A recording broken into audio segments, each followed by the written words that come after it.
جی ہاں، یہ ادھورا پن انسان کو تکمیل کی تلاش میں نہ جانے کن کن حالات اور کیفیات سے دوچار کرتا اور کچھ نہ کچھ کرنے پر اکساتا رہتا ہے۔ تکمیل کی جستجو کے انہی اعمال میں سے ایک عمل شاعری بھی ہے۔ شاعری میں فائر خواب بتتا ہے اور پھر ان خوابوں کی تعبیر میں سفر شروع کر دیتا ہے، ایک نہ ختم ہونے والا سفر۔ کچھ اس میں تھک ہار کر راہوں میں گم ہو جاتے ہیں اور کچھ سفر کو جاری رکھتے ہیں، حتیٰ کہ راہیں ان میں گم ہو جاتی ہیں اور خود امر ہو جاتے ہیں۔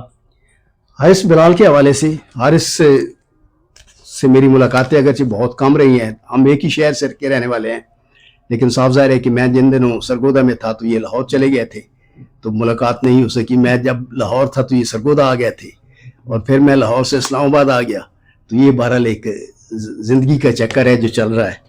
تو تفصیلی ملاقات جو ہے وہ پچھلے دن میرے گھر میں ہی ہوئی تھی، میرے بیٹے نے بلایا تھا اس کو، تو اس صورت میں تو بہرحال اس کو سننے کا بھی موقع کم ملا ہے، لیکن پڑھنے کا فیس بک پہ ہی جیسے ہی شائع ہوتا رہا ہے تو میں پڑھتا رہا ہوں، اور صاف ظاہر ہے اسی حوالے سے جو ہے یہ مضمون بھی ہے کہ حارث بلال کے حوالے سے میں یہ تو نہیں کہہ سکتا کہ اس نے خواب کب بننا شروع کیے، لیکن میں اتنا جانتا ہوں کہ اس نے جب سفر آغاز کیا تو میں ان چند اولین لوگوں میں شامل تھا جنہوں نے اس سفر کی اٹھان کا مشاہدہ کیا۔ یعنی یہ سرگودا کی بات جو ازور نے بھی بات کی تھی، میں یونیورسٹی آف سرگودا میں اس وقت تھا، تو یہی وہاں اسٹوڈنٹ تھے۔ سرگودا کے علاقہ میں اگرچہ میری تحقیق کے مطابق 1553 سے شاعری کے آثار ملتے ہیں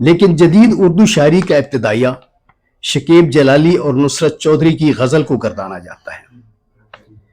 اگرچہ اس سے قبل جوہر نظامی، احمد دیم قاسمی، الطاف مشہدی، الطاف پرواز، شہزاد احمد اور غلام جیلانی اصغر جیسے شعراء ادب کے منظرنامے پر اپنا وجود تسلیم کروا چکے تھے۔ ابھی یہاں حیران ہوں گے کہ الطاف پرواز جو کہ پنڈی کے تھے، شہزاد احمد جو کہ لاہور کے ہیں، ان کا سرگودا سے کیا تعلق ہے؟ تو یہ اس دور کی بات ہے جبکہ یہ جوہر نظامی ایک مشاعرہ کروایا کرتے تھے۔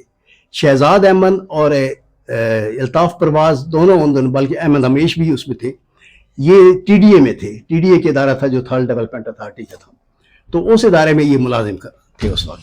تو ان دنوں کی بات میں کر رہا ہوں جب شکیب جلالی کی اٹھان تھی، ابھی نہیں ہے۔